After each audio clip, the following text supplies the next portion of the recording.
Go and do the intro, would you? Oh, okay. Sorry. Wasn't ready for that. All right. Welcome back to the Third Wheel Podcast for a very, very, very long anticipated episode. Caleb. Yes. Chaps, go at it once again. Caleb, why don't you tell us what's so special about this episode and why? Why has there such anticipation surrounding it? I'll tell you what's special about this episode. It's my fault. Nothing. Oh. Because bird! Add some effects on there. Yeah. No, today we discuss, finally, after much asking and begging, where is it? And I'll tell you where it's at. It's right here. We were talking about Harry Potter Book 4. Book 4, baby. And the Goblet of Fire. And I should have come up with something clever of just like making it sound dumb. So it already sounds pretty awesome. Yeah. But yeah, the Goblet of Fire sounds kind of dumb as well. So I don't know. I like the word. Well, actually, I don't think I like the word goblet.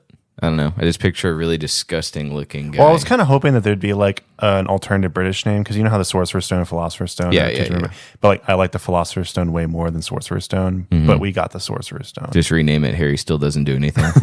Oh boy, we're getting to it. Before. Okay. Now I was telling Caleb as we were reading this, I'm like, I really like this book, and he's like, I really don't like this book. And I was like, just read the end. He's like, I've already read the end. I was like, no, please, just. Redo it, please. But my reasoning for not liking the ending, though, are probably not what you're expecting. So short, kind of summary. I said, don't say short summary. This is so far my favorite book. Yeah, and it's actually probably the one I'd reread the first one I would reread, just because I liked it that much. It is not without its cons and flaws and whatnot. They still are some prominent issues I think haven't been solved yet, but it was still like. Definitely my favorite one so far. I think it definitely went to the next level with a lot of areas. Well, it did actually. Okay, it did go to the next level. Yes, absolutely. Like this is like okay. I would like to. Moving. I'd like to label this as kind of like the Empire Strikes Back of the Harry Potter books. Like so far, this is the holy crap moment. Oh, like, you poor kid. Some things are getting real. Some things are getting real. Okay, well, get ready for more Empire Strike Back moments. Because you think poop hit the fan this time. You have no clue. I mean, it was definitely a slap in the face with some poop. Let me tell you that much. So, okay. Well, hold on. Why is this your favorite? Why is this my favorite? Yes. Honestly, just like that, I think this book really solidified the fact that, like, hey, Harry is growing up. And it sort of throws a few curveballs that sort of, if I was a kid, it would force me to grow up a little bit as well. There's a lot of like coming of age elements in this book, but also just facing legitimate like danger head on and not being able to rely on anyone.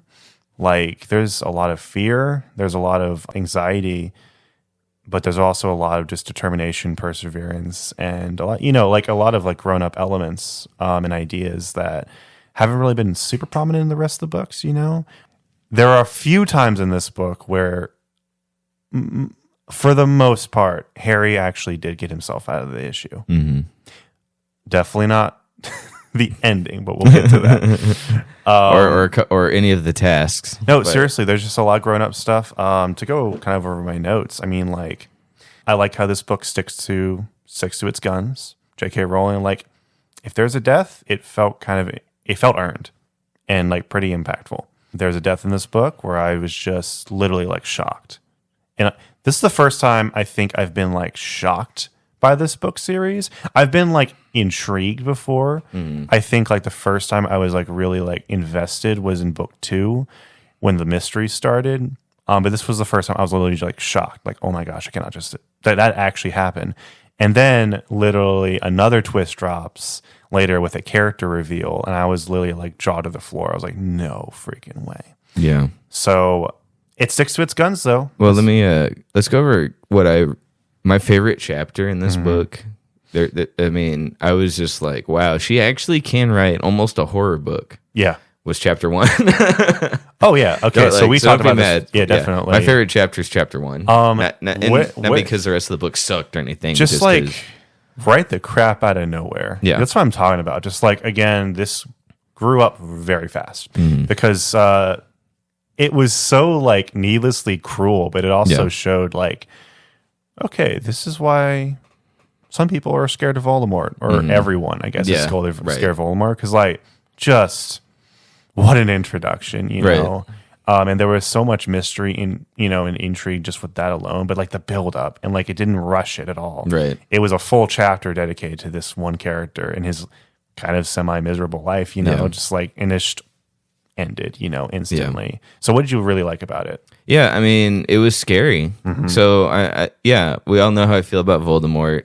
Not scary, total like pushover. But in this chapter, he's still not in his final form. But what I really liked about it first was it reminded me of George R. R. Martin's type of writing, where he'll have a random character that's just sitting in the audience, and then they'll be able to report something really kind of creepy, or they're like, "Hey, that's weird," and it turns out it's the White Walkers. So stuff like that. So this random guy, he's like the old butler, the old housekeeper, I think, for the Riddles. Which was like, as soon as I heard that, I was like, oh, that's cool. Yeah. Like, yeah, so he's just mind his own business. Like, he's a muggle, right? Yep. I believe he's a muggle. Yeah, he's not even a wizard. He has no clue what's going on. He's just like, yeah, my master's died a long time ago, so I'm just taking care of the house. And he's, one night he goes up in there and he hears voices, and then he's walking through. Like I really felt like he was a normal guy who was going about his business, and for some reason there's a big snake in the in the fire room. Oh, big snake. Yeah, and so he's just walking, he's listening, he's like, what's going on? And then not only do we get to see from a Muggle's perspective something supernatural, which I just thought was done very well. It was just that was very well written, J.K. Rowling. I'll give you credit for that. We got to see in the bit subtly. We got to see in Voldemort's brain a bit. So I like it in stories when the villain's brain is picked apart. Yeah.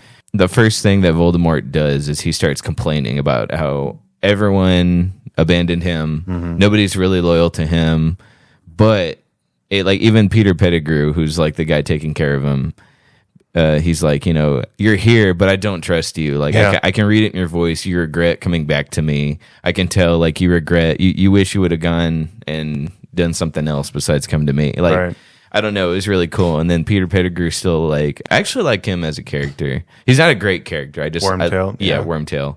I like him. I don't know why. There's something like, it's deeper than just a loyal minion. Like, she very well portrays just terror, like genuine terror. Like, and Voldemort's completely right. Like, Wormtail probably in a lot of ways despises Voldemort, but like is way more afraid of like what he's capable of, even when he's in this kind of like blundering state. And they don't establish this till later, but like even if Wormtail were to turn good and just kill Voldemort right then and there, the baby version, like even if he were to just like do the job, like they set up that like it wouldn't do anything because then Voldemort would just come back again, and which is like it's crazy. Yeah, so there is like a legitimate threat established at the very beginning. Sure, yeah. So like they kind of add to Voldemort a bit where it's like every time he dies, he has a fail-safe to where he comes back, and that's why he keeps coming back, is because like he has all these.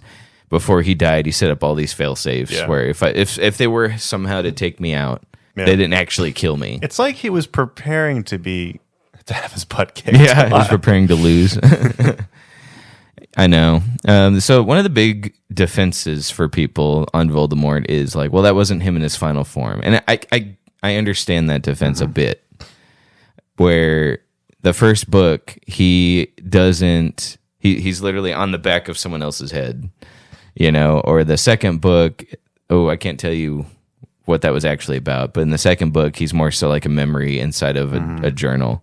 And then the third one, he's not in the third one, but he's somewhere. He's not in it. The Wormtail's kind of the villain in the third one. Then the fourth one, it's like they kind of dive into it a bit, and it does make him kind of scary. Okay, I was told like, oh, just you wait, and I was like, all right, you got a point there. Like that, I was scared this chapter. I was like, man, the big reveal, because they don't actually tell you what he looks like till the end.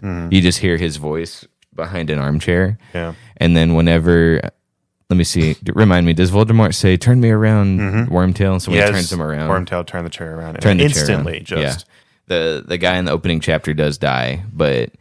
It was such a slow, like, go ahead and turn around and have him let me see him. And so when he turns around, the guy looks at him. They don't describe to you what he sees, but when he sees him, he just like looks at it, and I can just picture his eyes widening. He drops his cane, and he's like, ah, and he just screams, and then he screams so loud, he didn't even hear the spell that Voldemort cast. And I don't know if this scene's in the movie, but I feel like they've ruined it. I don't This is so hard to translate visually, you know?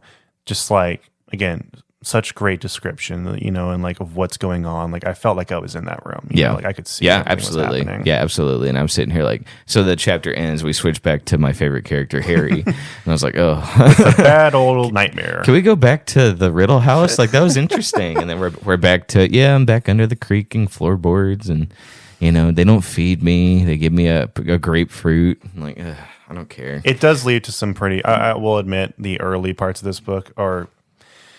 I wouldn't say forgettable. That's a little too mean. More like not super important to the story, except for like two maybe really like is key moments. Sure. The Dursleys, they never really are, but like it's always just kind of like fun hijinks. Yeah. I'm guessing until later, but like it was really funny just to kind of see two worlds collide again. The Weasleys just like popping out of their fireplace. I actually legitimately laughed a little bit at that, just because like. I could see it, you know, and like Father Weasley, how he's just like so interested in Muggles. He's just like he doesn't even like realize what it looks like to them. He's just so fascinated. Like it's heartwarming, you know. Right. So she wrote it. She set it up well, where the Weasleys, like Mr. Weasley, it doesn't even know like how a phone works. Right. Like that's funny to me, but like I know I'm thinking too hard into this, but I really just wonder how the wizards get away with living and not having to interact with Muggles, not having to. It's probably just looked at as like inefficient, I guess. Here's one question I've had that hasn't really been answered yet. I don't really know what the wizards are being trained for. They never really say that. They just say, that's a good point. We're going to train you, but like they don't really say what for. Like they don't say, hey, once you become a wizard, you can have here's a list of jobs that you can take, you know, throughout the world. It's really just you're at the school, you either become a professor or you join the Ministry of Magic. There's not really nothing that has been established besides that, which I'm a little bothered by after book 4. It's almost like, do you even get a choice? You know, like it's almost like the Jedi, you know, like they make it clear, like they take the young and that's it. They don't get a choice. That's a good point. Cause like, you know, Bill Weasley, I think is Bill, but he goes out and he trains dragons or whatever. He studies dragons. I can kind of compare that to now where it's like, I'm a biologist. And like, that's the thing. What are you doing? You're studying plants? They don't really like make that clear, at least for me. Originally I was like, okay, well maybe it is like Jedi, like they're just training a bunch of people to combat the dark arts. Well, no, because in this book it actually makes clear that there are multiple schools and all of them have different interpretations of the dark arts, and one of them actually trains the dark arts, which I was like, Durmstrang. I'm like, that's a really cool idea, but that only adds a little bit more confusion with like, what on earth are you doing with all this magic? So that actually is a good segue into, I think, I would say my biggest problem. Okay. Now, I have more problems, but this is my biggest problem with the book. All right. She tackles way too much, way too fast. Yeah. She just decides, by the way, the world, it's a world now. It's not just one school. It is the wizarding world. And she doesn't know how to do it very well. A character shows up and says, I'm from this section of the world, and we have our own school, and we have our own blah, blah. We have our own lore. We have our own backstory. That's I felt way more interested in like what their stuff was about than what was going on like in the moment, I think. Like that you just drop a bomb, that there's 2 other schools out there. And not just them, but like multiple schools. But like these 2 particular, you know, like, and they have they don't have houses apparently. I mean, maybe they do. They didn't go into it, but like Hogwarts is unique because it actually has 4 different houses, you know, with 4 different like sort of disciplines, which I'm like, that's really interesting. They don't have a sorting hat in the other academies, you know, or schools or whatever. And like, I like how it's a mystery where each school is, and they don't tell each other where it is. There was a lot of like lore dump, definitely, but like not so much substance dump. Sure. So there wasn't like anything. It's like if you peek behind the pretty curtains, there's nothing really there yet. It's under construction. Which I actually don't mind that whole lot. I think it's just like it's the right steps you have to, like, it's baby steps. Well, I wouldn't say it's baby steps. She tried to take a few too large steps. Because it establishes in like the Quidditch tournament, the World Cup, that there are so many more schools and how like each country has its own Quidditch team. I'm like, how does all of this work? You know? Yeah. So I'm like, yeah, this world opens up really, really big, really, really fast. Really fast. Because like Harry's sitting here like, well, I should have thought of that there is more than there one were Irish wizards. Yeah, he's sitting here like, well, I wonder why I didn't think of that. And I feel like that's J.K. Rowling gaslighting the reader a bit, because they would have known this, I believe, in Hogwarts. Like, because no one ever mentioned that, hey, it's not just jolly old London. Right. And like, think of like Hermione, who's read every single book in existence. She's like, oh my gosh. And then Ron, he's like, oh, Crumb, he's my favorite ever. I'm like, who's Crumb? Yeah, because like all his baseball cards, you know, whatever cards you get in the frogs, right, they're all of Hogwarts people. So he never brought up like, oh, well, Crumb's my favorite Quidditch player in this country. Never brought up. Yeah. And like, I know I brought this up before. She does like to make stuff up as she goes. So I think by book 4, she's like, you know what? Why is Hogwarts the only school I'm limiting it to? Which I'm not going to criticize her too much for, because like, hey, like if you have cool ideas, you know, if you have really good ideas, you know, like, and why do you have to back yourself into a corner? Sure. But there are more elegant ways, I think. I agree. Easing the audience That's my into problem. that. It was very much like, well, we're just going to push through. It's going to be a little rough, and then we're just going to like kind of pretend it didn't happen. It really highlights her limitations as a writer. I think I think these were great ideas. Other schools, I was interested in all of them. Yeah, exactly. Like these are great ideas. I just feel like when it's time for her to put pen to paper and like I'm gonna write out how he discovers these, how these are revealed, that's where she falls a lot. I won't say a little bit. Like this was a big jump. Yeah. This wasn't like she had 3 other books to kind of at least set up that these other schools exist. At least bring it, at least mention it. And then by the time we get to book 4, we're not all kind of like shocked a bit. And be like, you know, okay, hold on. So there's a whole nother world. So like you said, like what are we training for? You know what I mean? We established that wizards and muggles, there's a big disconnect. They can't even use a phone. Right. So where do the wizards go to get fast food? They can't go to McDonald's because they don't know how money works or debit card works. You know, they can't call an order ahead. They can't call Pizza They just Hut. use magic. So is there a wizard fast food service? Yeah. And then maybe wizards like Harry who never study and then just pass because they got reputation, you know? Like, okay, let's go into that. It is so friggin' apparent in this book that he is just the jock that gets a full ride in scholarship just to be the jock. I'm like, I think at one point he literally says the only thing I know how to do is play Quidditch. Yes. And that was before a really big moment in the book. Right. So I'm like, it's really funny and relatable. I don't think they're trying. It's so weird. Like everyone's telling Harry that he's just big prodigy, but like he keeps on reassuring everyone, no, I don't really know what I'm doing. I don't know how to duel people. Yeah. Well, like, what are you training for then? Right. But not even just that. Was like when he got the egg after he beat the dragon and he gets the egg and they're like, Hermione's harassing him to, okay, you need to solve the puzzle because the event's coming up. And he's like, it's fine. I will say, I think I wrote this in a prose. She really knows how to write kids well. I guess. Like she knows how to write me because that's very relatable. I think honestly, if Harry wasn't so flawed, I'd hate him even more because then he wouldn't be relatable at all. Right. He's already kind of not relatable with his status as the chosen one. Right. But they tackle that in the book because a lot of people kind of get pissed off and tired of that. But let's one step at a time. So let's actually go to the Quidditch World Cup. Yeah. Okay. Hold on. Before we get to that, let's talk about Quidditch. I apologize, audience, that I waited. I got onto Rowling for waiting for books. I think it's a good book to talk about it. Yeah, but I have not discussed my problem with Quidditch in general. Before we get to the World Cup, my biggest thing is Quidditch makes no sense to me. Okay. And I apologize if that surprises you all. The game itself sounds really cool. Flying on brooms, beating the crap out of each other, knocking balls into each other, whatever they're called. What are the balls called? Bludgers. Beating bludgers into each other. They got bludgers, they got captains, and all the time you're flying. Somehow nobody ever gets any injuries. Like that sounds great. Well, they do, but they kind of made it clear, I think in book 2, that when it does happen, their magic is so powerful, healing magic, that it doesn't take that much to heal them. Now, how they've prevented so much death, I don't think they actually. I think because in this book they actually tackle like how, and in book 1 a little bit, how like death was a lot more prominent back in 200 years prior to this book. So like it's very possible that like early Quidditch there was a lot more death. Yeah, that makes sense. But too. yeah, continue. Yeah. So What doesn't make sense? the golden snitch. The golden snitch is worth way too many points. It doesn't matter how good everyone else does. The bludger's bludgeoning, you know what I mean? Like, because you score points, right? Now, I have to reread book 1. How do they score points without the snitch?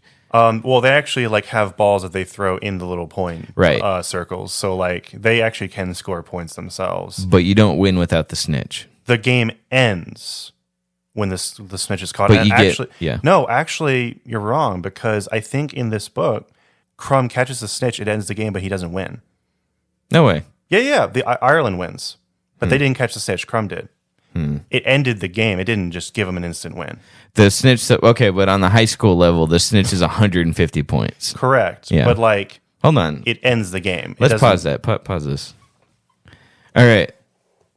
After further looking and further studying, we got the refs, the Quidditch refs on this. I was wrong. The challenge on the field. Yeah. Okay. I feel like though this is the only game that's happened in.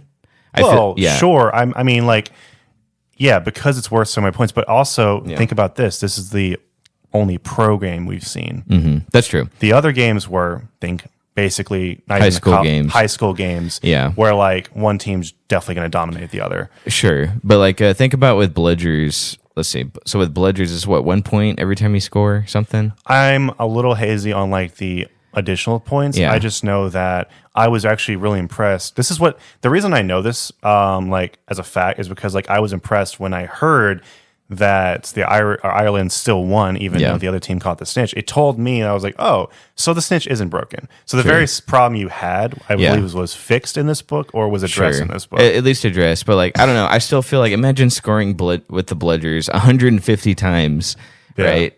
150 times, and I got the snitch. It's all good. I mean, like, you know what I mean?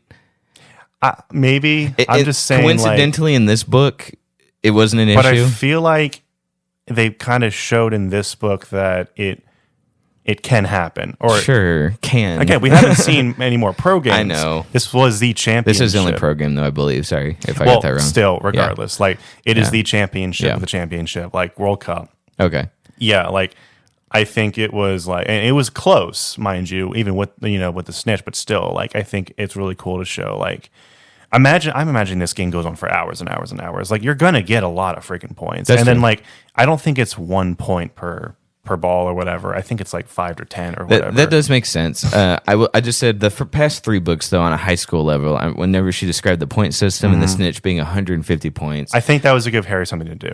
Yeah. Do you remember going to? Can you imagine going to a high school game and you watch 150 people score 150 times? Did you know that Quidditch is a real sport? Yes. I've known a friend who actually found his fiance while playing Quidditch. That tells me that it must. I don't know if they changed the rules or at all, but like enough people play it to where like I think majority of people like again. I'm thinking of this game taking at least 2.5 hours, maybe 3 hours, and say every time you score a point, like you throw a ball through the circle, that's 10 points. 3 hours of that, and it keeps on going. We don't even know if there's a halftime. We don't really. I don't think there was a halftime. No, I think there was. Yes, there was a halftime because that's when they had their team mascots do a little dance, and that was really funny. Yeah. But yes, like I think it's accurate. Like it's the equivalent of like field goals versus touchdowns. And I know there's only one, but imagine there's only one touchdown, but still, like I think it evens out. If that's your one job, and it's actually very difficult to do. And again, that's the game, right? It's to keep scoring, and I wouldn't even say your goal is to catch the snitch. The goal is to prevent the other team from catching the snitch, so that you can keep scoring enough points. Maybe to even like offset the difference. Yes, when you write it for her, yes, I get it. I mean, I'm getting this from what she wrote. I get it, but from the games before, like it was. Yes, I understand, but I will still stand on. I believe those were just high school games, and these are like. Right. Those were little baby children. Sure. When you're watching the World Cup, like, yes, you're going to be there for a few hours. I've been to a Stars game. I've been to a baseball game. Sure. Yeah. You're going to be there a while. You're going to watch them score. You're waiting on the timer to run out, all that kind of stuff. So, yes, you're right about that. On the World Cup level, I still think with kids, like, I just can't picture going This is even in high school football. Yeah. This would be like middle school, if even. Right. These children are playing. So you know what I mean? Like I got to watch these kids score 150, 150 times, and he caught the snitch, he won. Never mind. You know what I mean? You know what I'm trying to say? I guess so. Yeah. I mean, like, I think it's a little too harsh of a criticism, but like, I get why it'd be a frustration. Mm-hmm. I'm just saying, I think it was fixed / addressed in this book. Maybe, but with the World Cup. I don't recall it going like that again in the other books where they're still playing Quidditch. I'm not sure. I mean, we'll have to see. But again, Yeah. as far as I'm talking about in these pro games, it makes a lot of sense. And hey, I've been to high school games where like one team just dominates the other one to obliteration, and it's just like I'm talking about 72 points. 0. Yeah, no, and you're right about that. Yeah, you're right about that. But imagine going to that game. It's 72-0. And oh shoot, he caught the snitch. We won 150 to 70%. It would scale, you know what I mean? It would scale up though. Doesn't that make sense? That's my problem. But it scales though. I'm saying like if that was the case, then touchdowns wouldn't be 6 points; they'd be like 20 points. Right, but no, it doesn't scale up because on Quidditch it's 1 point every time. I don't think it's 1 point. All right, that's it. Pause. Just Google it real quick, real fast. We can cut this part out. Just Google it. How many points when you score in Quidditch? That'd be stupid. I mean, I'll take some back if you're right about that, but I don't think it's 1 point for every score. Every goal is worth 10 points. 10? Yes. Golden Snitch earns an additional 150. This means a team of more than 15 goals ahead. So you have to be 15 goals ahead, which, again, if there's enough players focusing on it, then it's achievable. It can still win even if the Seeker fails to catch the snitch. All right. I concede. All right. Well, when you put it that way, in high school. Yeah. Not high school, middle school. Well, no, I was picturing in high school when I was playing football. Sure. Our team wasn't that good, so we'd lose like 70-0. Right. So that would happen. You know? So what is that, like 10 touchdowns? Yeah, so, exactly. I'm saying if you convert the process, yes, it'd be the same thing. Yeah. I think. Okay. All right. I was wrong. Now, in book 1, that's probably not what she was thinking of. Sure. I'll give you that. Yeah. But she wanted to evolve. Yeah. In this book, she wanted to evolve her world a little bit, make a lot more sense. And I think this is the way that she did it. Well, actually, now that you brought it up, that he caught the snitch, but they still lost. That does pretty much destroy my argument on Quidditch. Yeah. So you know what, J.K. Rowling, good job. I was wrong about you. You did something good. Good on you, Joe. Okay, now let's talk about the World Cup. I love that. Maybe we won't get this done in one episode, dude. No, honestly, because there's stuff I like that we haven't talked about yet. Audience, prepare yourselves. There might be like an intermission, a week-long intermission, but it'll be the same episode. Yeah. Let's keep going then. The Yeah, World absolutely. Cup. There are a lot of things I liked about it. A lot of things you probably could have cut out not cut out, but like if this was like a theatrical release, I'm thinking of a theatrical release, you could have cut out majority of World Cup, and the director cut would have the World Cup, essentially. That's essentially like how relevant a lot of it is. Because like you would get introduced to a lot of characters, mostly like celebrity characters, and you get a lot of world building. But as far as like how it relates to the rest of the book, not so much until like the end of the World Cup, where you start being introduced to some Ministry of Magic characters, I think. Yeah. But did you at least enjoy? I actually really enjoyed. Like I thought I was gonna hate it, but I love the addition of like the mascots and how like there can just literally be complete chaos. Yeah. Well, now that we fixed Quidditch for my head, it actually does fix that whole first chapter. Those whole chapters now. Yeah. I will say I don't think, and I have good examples of this later. She's not very good at writing action.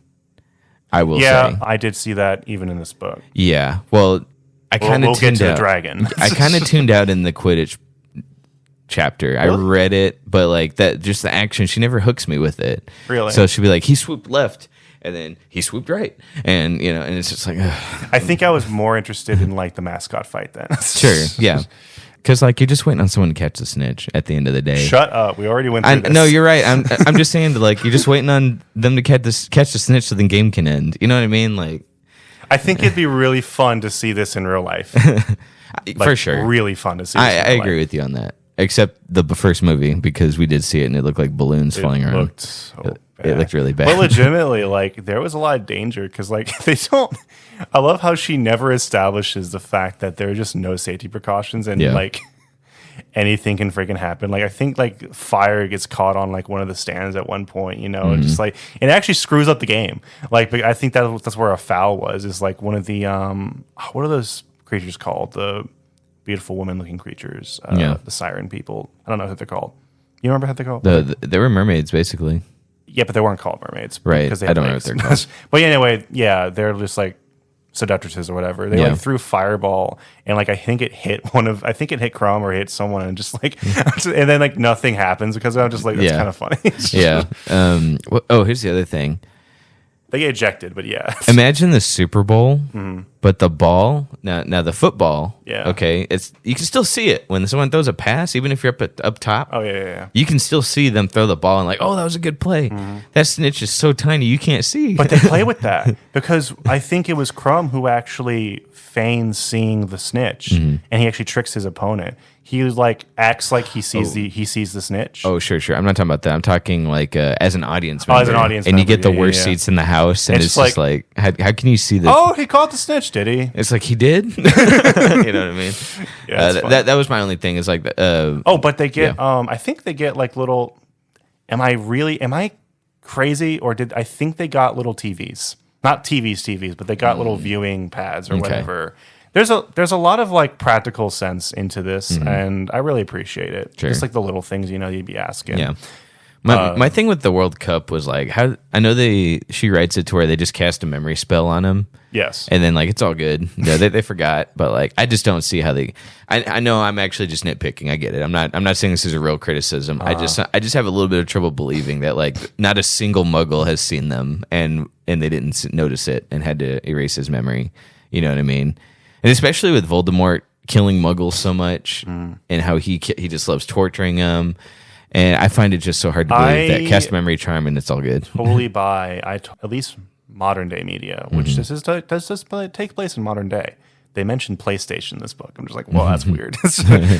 I do believe that modern media would turn it to be a little more believable. It'd be cool if there were like plants in the real world, like if they mentioned that there were some wizards who were planted in the real world, like the government or whatever, which maybe there are. I guess who kind of like alter like from the inside. I want to say that was mentioned at one point that there are but glossed over. Yeah, but glossed over at best. Which is it is what it is. But yeah, I'm hesitant to criticize it because like I feel this book is so large that I feel like a lot was glossed over. Yeah, that I can't fully criticize. Sure, but again, it's stuff that should have probably been addressed a little bit earlier. That or she still has 3 books that are relatively big, so maybe I missed something. Yeah, we'll see. Yeah, I'm very intrigued with that. I don't think I had any like book breaking problems until the very end. There was one semi big problem I had. But yeah, we're going through the World Cup stuff. We're going through the World Cup. There were 2 characters we were introduced to: Bagman, Bagman, and Crouch. Gosh, I love Crouch. Yeah, I like Crouch a lot. He's probably my favorite character in this book. Yeah, like the actual Crouch, Dad Crouch, right? Daddy Crouch, Senior. Crouch. Senior, yes. Yeah, I liked Bagman a lot too. I do too, because like he's kind of like a red herring. Yeah, because like you think sometimes he's evil, he's up to something, but he's really just. He's out really of money, just a bro. Man in debt. Yeah. He's gambling with children. Yeah, and he loses all the time. Like he keeps he's so bad at gambling. It's so funny. Yeah, that was funny. No, I liked him. And then being partnered with Crouch, who's just the opposite. Just like, and oh my gosh, like Crouch gets really cool really fast. Yeah, just intense. But yeah, so the World Cup world builds and also kind of shows these new characters and how the world works. And Harry. I don't know if Harry ever gets to go to the World Cup, but I'm sure they're building that up eventually. That he gets to go to the World Cup. I'm glad you have something to look forward to. So you're already writing some really high expectations for Harry. Shut up. Yeah, well, he has a full ride. So, I mean, I guess I don't have to tell you. I'll just let you read and be disappointed. Thanks, man. No, yeah, it was a fun like. It's another one of those things where she clearly thought of some really interesting ideas that she had to just rush into creating because like nobody else brought up the World Cup. Like nobody's. Yeah. And when's the World Cup? Is it every year or every 4 years? That's probably every 4 years. But even so, I don't remember, but yeah. Even so, the first World Cup would have been the first book. You know what I mean? Exactly. Like, so like this book for sure, she very clearly thought of some really interesting ideas and then just like, I'm just going to dump it all in one book. Yeah. And then it shows that she's not great at balancing it.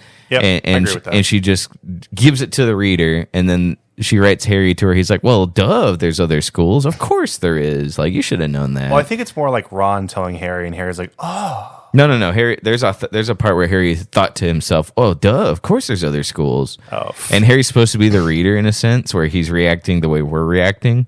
So so J.K. Rowling's expecting us as the reader to just be like, well, duh, there's other schools, idiot. You know? So, yeah, World Cup happens. Yeah. Something really kind of cool happens after that. Yeah. Is when the Death Eaters show up. And they I think this is the first time they're named. Yeah. They're basically followers of Voldemort, but this is like the remnant. This band of, we find out later that Lucius' father just like went to the bathroom, got in his wizarding cosplay, and just like joined all his high school buddies. I thought that was really funny. I know, to go terrorize a couple children. Because he was such a cool villain in the second one. Yeah. And then just the fourth one, he's he's had like 5 drinks. He's like, you know what? Did someone send the mark out? Oh, high yes. school reunion. And they basically steal pig, and they're just like tormenting these. I'm for a good old time's sake. I'm like, this is lame. They're basically they're doing their version of Hail Satan. Yeah, like, Hail Voldemort. They don't actually think Voldemort's alive. No, that was the cool thing. So they start doing that. They start terrorizing, and everyone's like, "Oh my god!" I think they're basically like, evacuate. It's like, all right, cool. Death Eaters. That's interesting. I don't want to spoil. Because, I mean, I say I don't want to spoil. We're going to spoil the whole book. Oh, no. I think this is like a no bar. Like, we're going to spoil. For sure, but I don't want to I don't want to talk about it yet. Who ends up casting the Death Eater mark. The Dark Mark, Dark Mark, thank you. Dark Mark, okay. Like, so, yeah, Lucius is, like, celebrating, and then he actually sees the Dark Mark, and he's like, I got to get out of here. Oh, like, oh, no. Satan's actually coming. Yeah. That was funny. And again, we don't know this till later. Way later, like the tail end of the book. Yeah. So, and Ron's like, I bet Lucius' father was down there. I'm like, I don't know. Right. But, oh my God, he really was. Because the mark had nothing to do with that. Yeah, they were just like, oh my God, I don't know how that happens. Yeah, right. And they ran. I'm like, they took off. And like, I think it's kind of said early on that it's like, they were just messing around. Yeah. But like seeing the just mere essence or like footprint of their master terrifies them. Yeah.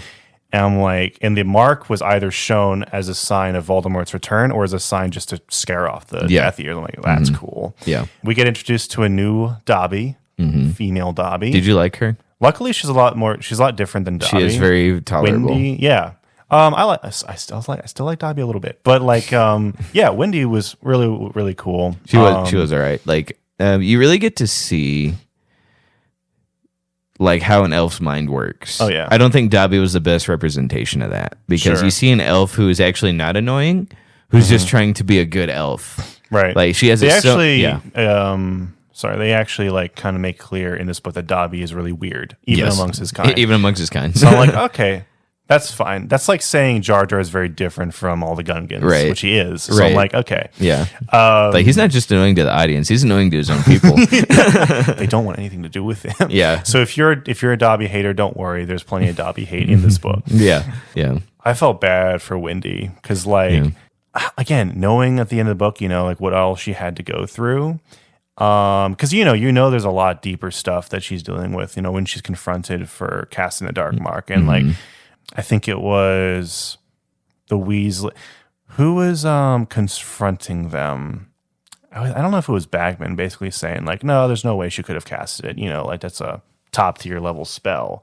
But she did have like the wand of Harry Potter that was stolen. Right. So it's like, there's an interesting mystery. Yeah, there was, which we don't address till the end of the book. Right. But yes. But what's cool is that they actually like get past Wendy did it really quickly because they're like, oh, we have ways of telling what the last spell was, and like they discover pretty quickly, okay, it wasn't Wendy, it definitely wasn't Harry Potter. I'm like, okay, good, I'm glad it wasn't is Harry Potter evil arc for like 5 chapters. Like everyone's pretty quickly like, no, there's no way it's Harry Potter. Yeah, there's just no. That's a very complicated spell, and Harry only knows one spell.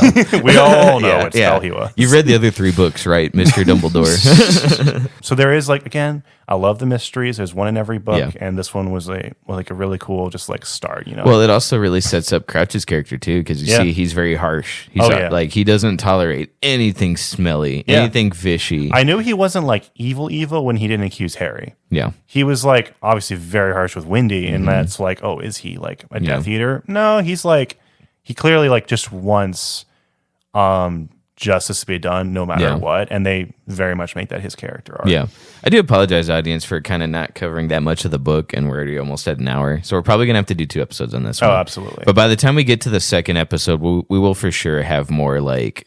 Now we can get to the meat and potatoes. Yeah. I feel like we're very much reacting the same way J.K. Rowling just dumped so much on us in like the first 4 chapters, right? Almost like. So once we get all past all this freaking lore dump, I think we'll be a little bit more smooth. Next chapter will for sure be more so like, okay, cool. I think we can probably move on. Again, not a whole lot happens. I even wrote it down in my notes that like Ron and Hermione don't have a whole lot to do in this book. They really get sidelined hard at the very end. Yeah.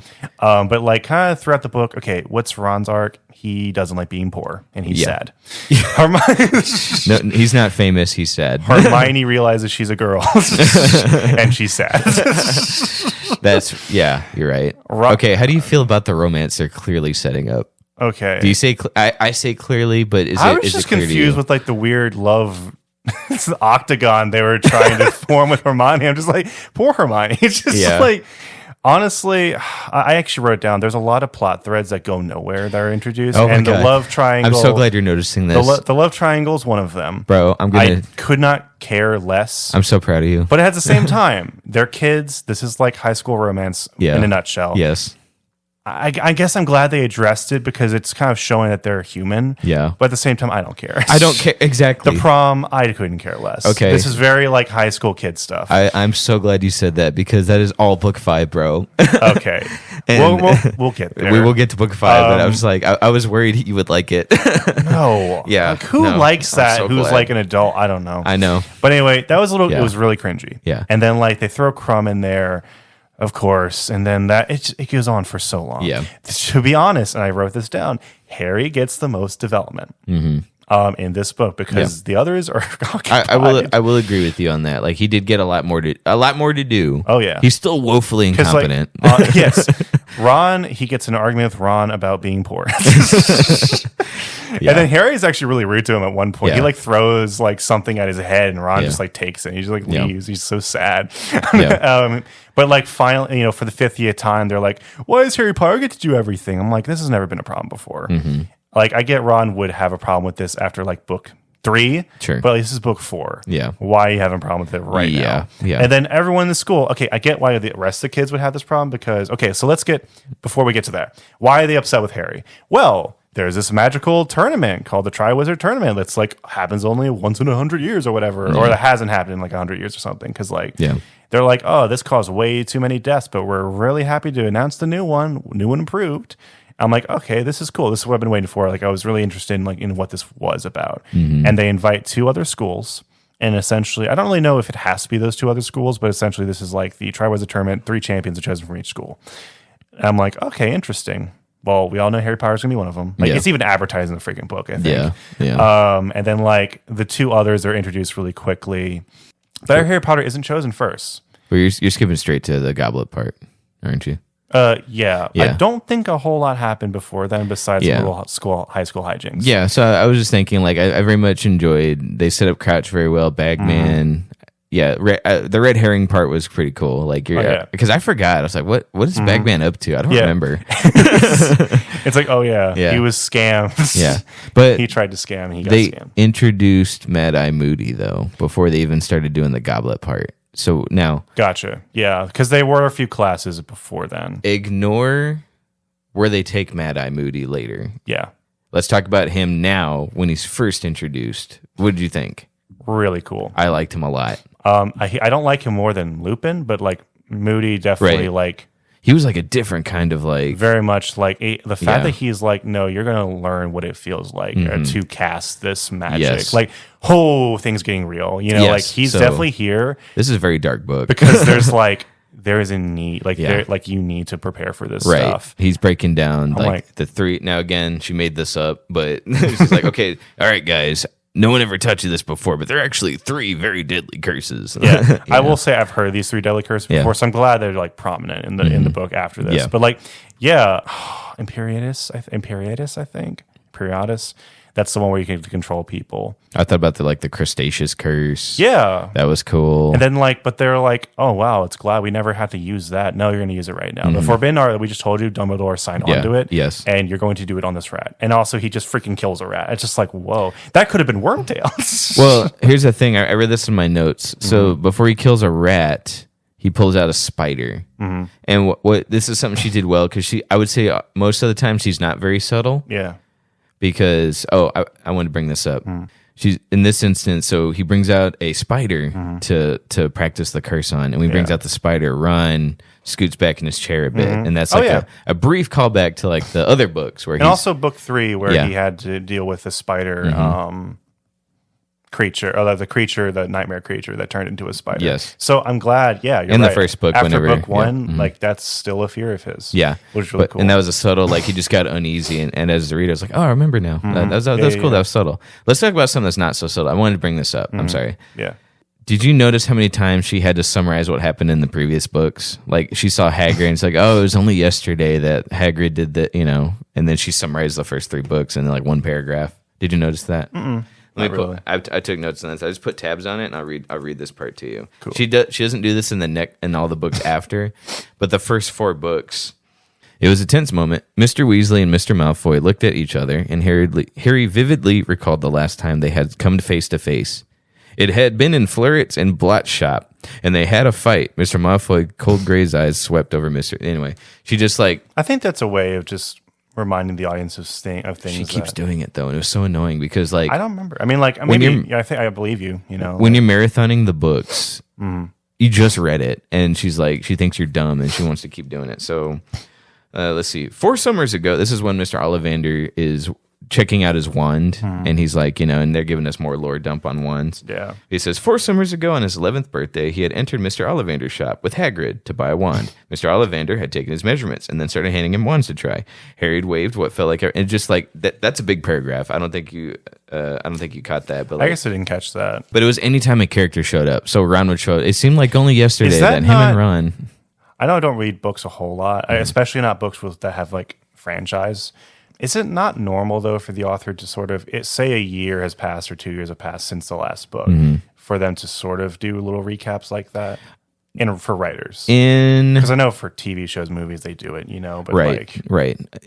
In the book, I don't read as many books as I should, but the books I do love, they almost don't hold your hand at all. Okay. So the Lord of the Rings, like let's say J.R.R. Tolkien, instead of giving us a paragraph of what happened, what he did was he gave us that paragraph again, but from someone else's perspective.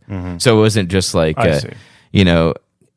instead of just summarizing it, or instead of just giving the character who we're supposed to live through the reader with and kind of go like that, have like maybe Ron give a summary of what happened, or something like that. And that's just way clever. Whereas George R. R. Martin, he doesn't hold your hand at all. Like if you forgot, tough luck, go back and read it.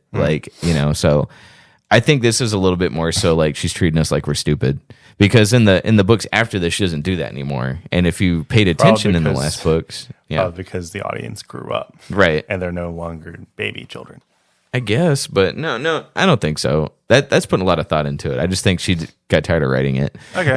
Oh, okay. Well, fair enough. I guess that's a legitimate criticism. Yeah. And it kind of panders. Just a bit. Not panders, but like inflates. Don't get me wrong. I know I'm a little dumb. Like I know I can't remember everything that happens in a book, but like the major plot points, I don't feel like she need to go through that one by one. The wand is important, though. I will say that. Because they do reference the wand later. No, I get that, but I'm saying like every time he ran into a character that from a previous book, the first time she was like, it seemed like I think I remember a few instances, like when they went to divination, they kind of reminded of like the time that she grabbed Harry's shoulder and told him that like he's gonna die. He's gonna die. Or no, that Voldemort's returning. It was kind of weird. Yeah. So yeah, I get that. Yeah. Divination was fun. Yeah. Oh my gosh. That just bugged me just a bit. I just remember that being a big deal. So going back to Moody. Yeah. Yeah, he definitely is like makes it very clear, I'm here because crap's getting real. Yeah. And you need to be ready. And they're like, for what? Well, yeah, I think it's basically, I forget if he was assigned this role before. I think it was before the Death Years showed up. Yeah. But like, yeah, it just even more so like shows like, yeah, you'd be ready for this. So Harry's like, oh crap, I thought dark arts was just for, like, for evil people. And like, he wasn't teaching them to use this stuff. Right. He's just saying, to kill like, people. This is how you prevent some of this, and this spell you can't, know, which is scary. It was like legitimately like kind of like unnerving, because Moody is very different from Lupin, because like Moody just shows him what it is, and like he doesn't have time for games or for laughs or like just like, well, the Lupin's style of teaching was different. He was like, you don't have to be afraid of the dark arts because there's a way to beat it. There's always a way to make it slow it down in your head and to overcome it. That was Lupin's approach, and that's why he was so likable. It was like, he pulled Harry aside because he knew that his biggest fear would be Voldemort. He didn't want to put Voldemort up there in front of everybody. Yeah. He was like, no, the whole point is we're not afraid of this. So he pulled Neville, and Neville's scared of Snape. And so he's like, okay, now picture Snape in his underwear. Right. Okay, but then you get to Moody, and Moody's like, no, like, I've been in too many try or die situations. Like, you need to know these curses, because you need to know either what to do, where to hide, how to counter it, or if you can see a curse, if you see the crustaceous curse coming at you, you're toast. Like, you need to at least know you're toast. Like, there was like, I don't know, there was just so much there with Moody. Moody was so cool. And then like his design, he's got the weird eye that can see through his invisible eye, cloak, right? Yeah. I was like, why doesn't everybody, what I would do if I was like, if that technology existed, I would totally get one eye out and then take out one of my real eyes and then put one that could see literally everything. That just goes, swings around. Yeah. That can see through invisibility cloaks. Like, Harry's invisibility cloak is one of a kind. Oh, yeah. Like, there's no other cloak like it, basically. Well, maybe. There are cheaper versions of it, but his is like a very... They haven't really addressed it yet, but it is a very, very specific magic item. I gotcha. You know what I mean? Like, so, and Moody can just see through it. Like, it does, like, that's a high top dollar item, and Moody's just like, oh, there's Harry there. Hi, Harry. Yeah, so... He doesn't sell him out. What a cool guy. He's got a peg leg. He's got a crazy eye that sees things. And then we also know that he's a really cool, Death Eater hunter. Oh, he's paranoid. Like, he sees a snake moving. An aura, I think they're called. Yeah, and he knows that anytime he's jumpy too, so like he accidentally puts hexes on people that are normal. The delivery man, he'll be like, "Here's your letter." He's like, "Oh, you scared me." So Moody was so cool. I loved him, and then like his introduction to I don't think this is when he was introduced, but whenever they're holding the regular Sorting Hat meeting and everyone's eating and things are good, and then boom, lights go out, boom, and then you just hear a peg leg scraping the ground, doom. Doom, and then everyone stops talking. Like, Dumbledore even stops his cool speech. Like freaking Captain Barbossa showing up. Yeah. Moody comes in and he sits down, and Dumbledore's like, anyway, so yes, the Sorting Hat. Oh, this is Moody. Anyway, but like, I loved Moody. He was so cool. I loved his character. Sidebar. Yeah. No, more like it. Go ahead, sidebar. We got 4 minutes on this episode. Sure. Without spoiling the later parts, is this Moody the Moody that we know now? I'm pretty sure this was this. Nope. This is a criticism that I do have later. Was they pull the rug out of Moody's character? Because that's a story for another time. Okay, just want to make sure that I was on the same page. It was a farce the whole time. Okay. Yeah. That was my thing, was like the Moody I fell in love with. I felt so betrayed because... Now, I don't know how Moody is portrayed in the later books, but we don't actually know who that Moody is. So, because we're never technically introduced to him. What if I told you that they almost never bring him up again? There's no way. And I see this guy everywhere. Let me tell you. They almost never bring him up again. He's in it, but he doesn't do anything. I see this guy everywhere. The magic eye thing, like I see that everywhere. That's what was so disappointing to me. It was like they set him up one book. They set him up as such a cool character, and then once that character arc is resolved, wink, once that character arc is resolved, he doesn't do anything the rest of he never gets a cool introduction. We don't get to see him in action. Wow. I felt so disappointed because he was such a good character and I was lied to. Dang. So, yeah. Well, that's unfortunate. But for now, we'll get there. But for now, Moody's a really cool character. Like, you know, like they set him up to be like, this is awesome. Like, so. He's chill too. Yeah. Let's cover the introduction to the Triwizard Tournament real quick. Okay. So let's do that. Yeah. We got schools are introduced. Really cool ways. The ship coming out of the lake, that was a really cool introduction. Because it was like, oh, how they're coming. And then, like, I think the French, the Beaubaton, the students of Beaubaton, I think they come in like a carriage or something. A few carriages, but like Durmström comes in a freaking like Dutchman style ship out from the lake, and they're just like Vikings basically, like, oh, and they got the fur coats on, you know, and it's like, oh, these are a different kind of wizards, you know, like absolutely. But like essentially this tournament is introduced. And everyone's kind of knows about it, and they're snickering to Harry the whole time. He's like, what the crap are you guys talking about? The Triwizard Tournament, of course. One champion chosen from each school to compete in kind of deadly matches and obstacles and to see who is the best. And they're reintroducing it. So they're like, okay, well, you have to be, here are the regulations. You had to be 17 at least. Yeah, 17. And then other than that, I think that was the only like requirements, prerequisite. And then, but anyone can put their name in, right? But anyone who tries, who's under 17 to put their name in, like it's like a hex on them, like a Dumbledore beard hex. I'm like, that's kind of funny. And Harry's like, he didn't even like think about joining it. I don't even think, like he doesn't like cross his mind that much. He didn't really want to. To Harry's credit, he knows he can't do it. He like, knows he would die. That's cool. We get introduced to two new characters. Well, Crumb we already kind of saw, and then Fleur Delacour, who just like. Ron realized he was a boy. Yeah. So character arc there. That's his character arc. Yeah. She's a little standoffish at first. We all know this person. We all know this kid probably, you know, from school. And they're basically like setting up for this big reveal. And they're like, okay, in a few weeks or months or whatever, time is kind of weird in these books. It's time jump. A few months after Christmas or whatever, we're going to choose, you know, or the goblet, this goblet of fire is kind of like the sorting hat. Equivalent is going to choose 3 names, and then we're going to play the tournament. Yeah.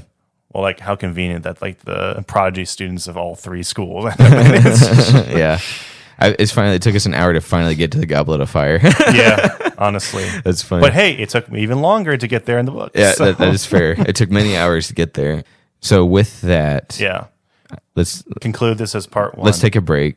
I'm also kind of hungry. So me too. Let's knock that out and then come back. We'll shoot this. Guys, I do apologize. I was hoping we could get through more than what we got through so far. But guys, we will see you next week. Thank you guys for being so patient. We will continue this again. I'm excited. Yes. Yep. All right, guys. See y'all next time.